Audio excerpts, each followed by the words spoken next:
I should be ashamed of my damn self.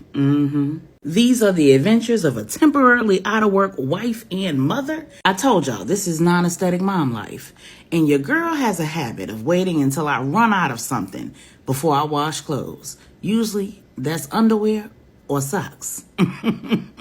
But don't judge me. Judge your mammy. So on Wednesday night, I worked overnight with those babies who are in need of some mental health support. Cause y'all know I ain't got no job, but I stay hustling.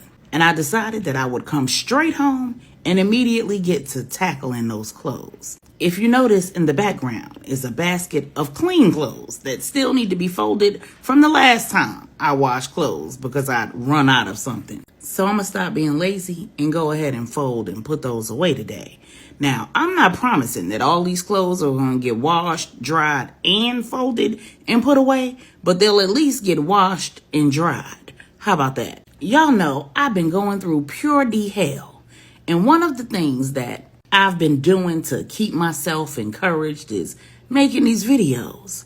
The other day, I made a funny video about waiting on God that I think most of us can relate to. And I want to share my testimony because if we're going to talk about how difficult things are, we always need to talk about the ways in which God shows up right in the midst of those difficulties. So earlier in the month of April, I was receiving calls back to back to back from bill collectors. Now, that lady's son that I married has been holding it down. He's been making sure that all of the household bills are paid, the groceries are purchased, the vehicles are serviced, and so on and so on. Shout out to him. He can be called a lot of things, but a man who does not provide for and take care of his family is not one of them. Now, what I didn't expect for him to do was pay my personal bills, like my credit cards and other miscellaneous bills that I created for myself that have nothing to do with him or our children. Eventually, I exhausted my savings, my hustles didn't produce enough revenue to cover it all, and my previous employer was fighting my unemployment claim. I'd been believing my Heavenly Father for the blessings that He'd promised to pour out from the windows of heaven, and that day, I was overwhelmed and tired of my phone ringing. People calling me about money I didn't have and couldn't give them. And I asked God what I should do, and He told me to answer the phone and tell those people the truth.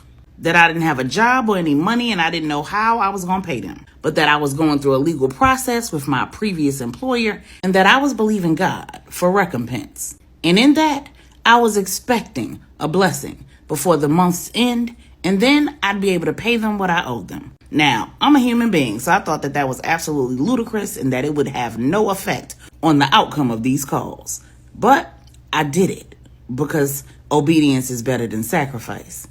And I was surprised. Well, I guess I wasn't surprised, but in my humanness, I was surprised when several of the customer service agents who were on the other line of my phone told me that they would believe God with me. Several of them even said they'd pray for me. My sister was on the other phone during some of these calls, and she was flabbergasted. And all of them agreed to stop calling me. Some even voluntarily waived late fees, and they all wished me well.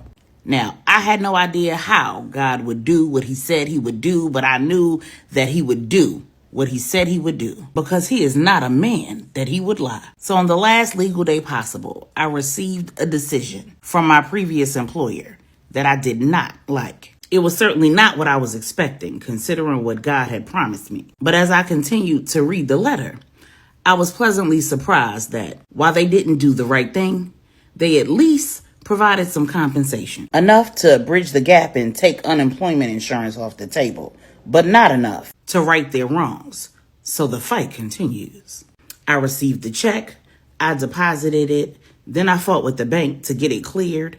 And wouldn't you know, it cleared on April 30th. And as I sat in front of my computer, paying all of those people who I told at the beginning of April that they'd receive payment by the end of April, all I could do was wipe my tears while thanking God for being a promise keeper, a way maker, a light in the darkness. See, folks, He may not come when you want Him, but He absolutely is always on time.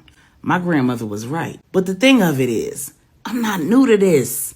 I already know that about my God. I already know that I serve a big God.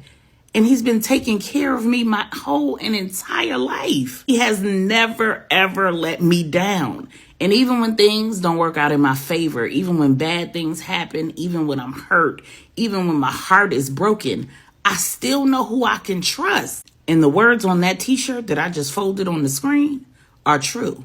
Long story short, God saved my life. So I already know what it's hitting for. I already know who checks for me. I know that even when I fall short and I don't get it right and I'm not encouraged and I allow myself to be discouraged, my God is still right there waiting for me to turn my face to him and remember who's in charge, who I am and whose I am. And remember that no matter what, everything's going to be all right. Because God got me and I'm always going to eat. That lady's son that I married told me that it was time that I do something to take care of me. Because even without a full-time job, I've been working hard. Hard as all get out. So I did.